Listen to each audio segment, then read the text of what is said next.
Congratulations mom to be. अब आप pregnancy के एक नए वीक में पहुंच चुकी हैं, वीक 19। इस वीक में आपका बेबी सिर्फ ग्रो नहीं कर रहा है, वो इस दुनिया को महसूस कर रहा है। चलिए आज बात करते हैं प्रेगनेंसी के वीक 19 के बारे में, जहां एक नई एनर्जी और एक नया बॉन्ड फील होता है between you and your little one.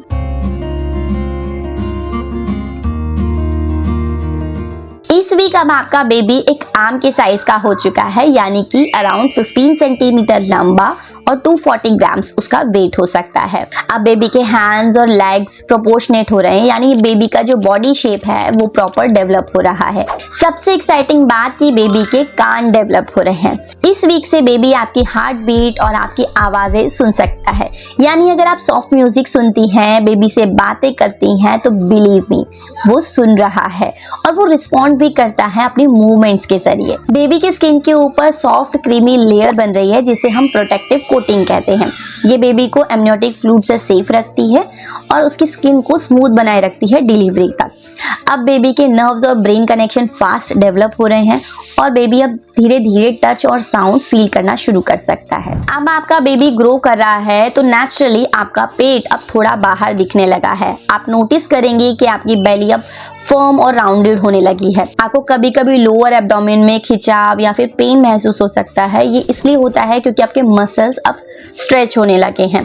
कई मॉम्स को इस टाइम पर डिजीनेस और फेंट फील होता है, स्पेशली अगर आप ज़्यादा देर तक खड़े रहती हैं। तो हाइड्रेशन मेंटेन कीजिए और रेस्ट कीजिए जब भी आपको ज़रूरत लगे।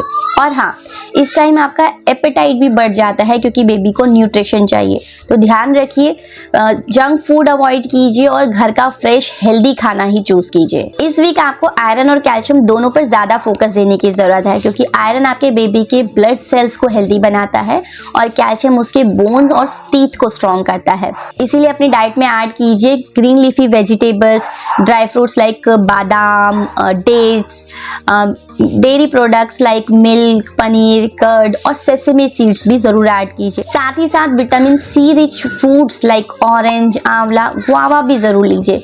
इससे आयरन का एब्जॉर्प्शन बहुत अच्छे से होता है। शुगर और कैफीन को लिमिट कीजिए और पानी का इंटेक बढ़ा दीजिए। डिहाइड्रेशन फटीग बढ़ा सकता है। इस वीक आपका मूड कभी हाई तो कभी लो हो सकता है, क्योंकि हार्मोन्स के चक्कर में इमोशंस रोलर कोस्टर पर होते हैं। कभी आपको बेबी को फील करने की एक्साइटमेंट होगी तो कभी एंजाइटी। बट याद रखिए कि ये सारे इमोशंस नॉर्मल है। अपने पार्टनर के साथ और फैमिली मेंबर्स के साथ बात कीजिए, उनके साथ अपनी फीलिंग शेयर कीजिए।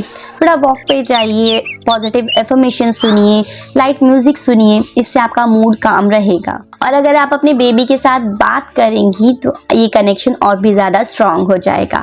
Believe me, baby lessons. अब आपको अपने रेस्ट का थोड़ा और ज़्यादा ध्यान रखने की ज़रूरत है। रात में 8 घंटे की नींद ज़रूर लें। साथ ही साथ दिन में एक शॉर्ट नैप आप ले सकते हैं। टाइट कपड़े अवॉइड कीजिए, सॉफ्ट, लूज और कॉटन के कपड़े पहनिए। अगर बैक पेन हो रहा हो तो आप लाइट स्ट्रेचिंग कर सकते हैं। सोते टाइम लेफ्ट साइड पे सोइए, ये पोजीशन बेस्ट होती है ब्लड फ्लो के लिए।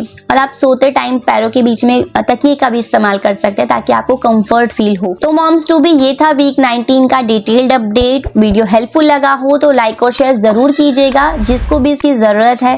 चैनल पर नए थे तो सब्सक्राइब कर लीजिएगा। आप हमें इंस्टाग्राम और फेसबुक पर भी फॉलो कर सकते हैं। मैं मिलूंगी अगली वीडियो में वीक 20 के अपडेट के साथ। नेक्स्ट वीक और भी ज़्यादा मैजिकल होने वाला है, तो वीडियो को मिस मत कीजिएगा। बेल आइकन हिट कर दीजिएगा ताकि नोटिफिकेशन आपको मिल जाए। तब तक के लिए स्टे सेफ, स्टे ब्लेस्ड।